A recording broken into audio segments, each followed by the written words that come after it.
It's Christmas Day, and this guy is chilling at his house with his girlfriend. But then they hear a knock at the door, and when the guy goes to open it, boom! Standing there is two goons, and they got pew-pews. So the guy immediately slams the door closed, but he can't shut it fast enough, and the goons force the door open. And one of them manages to stick his arm through, and he shoots the guy right in the head. And he falls back, and then the goon aims his pew-pew, and he shoots him in the head a second time. Then the goon goes over to the living room and he sees the girlfriend on the couch and he points his pew-pew at her and he fires and he unalives her. Then they rob the place, taking whatever they want, and they leave. Now the guy, his name's Ryan, and the girlfriend, her name's Heather. And while Heather unfortunately doesn't survive being shot in the head, somehow Ryan does. And he's lying there and he's in pain and there are bullet fragments in his head and he doesn't know it yet, but he has a severe brain injury. In fact, his injury's so severe, he kind of doesn't know what's going on. He doesn't know how to call for help. It seems like he doesn't even understand that he needs help. Meanwhile, on the other side of town, these two, Ryan's mom and Ryan's dad, they're chilling at home wondering when Ryan and Heather are gonna show up. Because it's Christmas Day and they're late for dinner, and of course, they're nowhere to be found. So Ryan's dad calls him, but no answer. And then they call several more times throughout the day, but still, no answer. And once they realize that Ryan and Heather have completely ghosted them over the dinner, Ryan's parents get worried. So they go over to his house and they knock on the door, but no one answers. So they call police to come and do a welfare check. And then 4 hours later, police show up. And they're knocking and they're looking through the windows and they're trying to get into the house through the back door. And then suddenly, bam, the back door opens. And it's Ryan, just standing there with a busted up black eye. And he looks all confused, like he has no idea what's going on. So police, they go inside and there, on the couch, they see Heather's lifeless body. Now, as we saw, Ryan, he was shot in the head twice. One bullet grazed the side of his skull, and the other went through his nose, and the fragments went into his eye region. So his most visible injury looks like a massive black eye. So police, they take a look at him, and they think not that he needs immediate medical attention for his brain injury, but that he's the one who unalived Heather. So bam, they arrest him,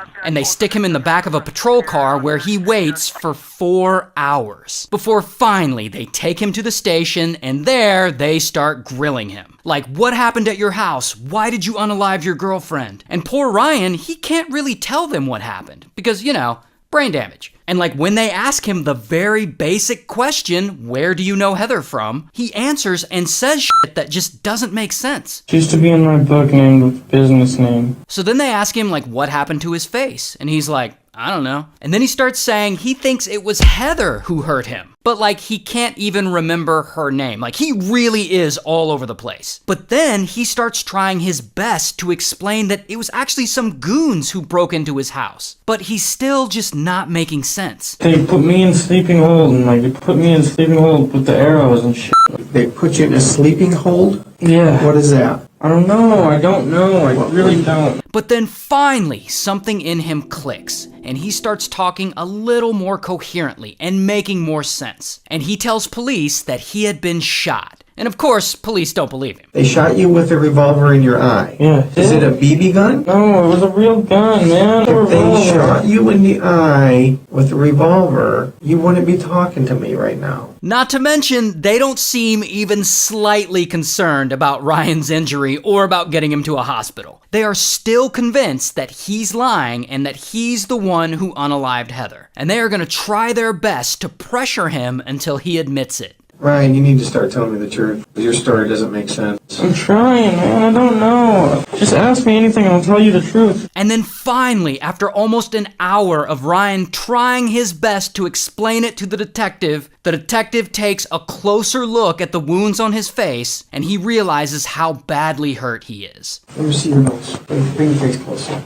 I got the fire department coming to take a look at it. They're going to probably take you to the hospital. You taking me to the hospital? Yeah, we're going to take you to the hospital. So, after being in police custody for 6 hours, they finally come to their senses and they rush Ryan to the hospital. And immediately, doctors see his wounds and they see that he's been shot in the face. And most importantly, they see that his wounds have an infection. An infection that actually could have been avoided if he had gotten care sooner. So they perform brain surgery on Ryan, and he stays in the hospital for 35 days recovering. But unfortunately, it turns out he has life-changing injuries, and he loses his left eye permanently, and part of his brain has to be removed, and he regularly starts having seizures. So Ryan's parents, they get a lawyer, and they sue the Phoenix Police Department for failing to get their son medical treatment in time. But unfortunately for them, the case is eventually thrown out due to lack of evidence. Which is weird because, we have the video. Anyway, the good news is that the goons who shot Ryan and Heather are both eventually caught. And bam, they get arrested. Here's one of their mugshots, and here's the other. And they're both eventually sentenced to life in prison without parole. Then, about 10 years after all this happened, Ryan, unfortunately, has his last seizure, and he passes away. It's a sad one. Shout out to Phoenix, Arizona.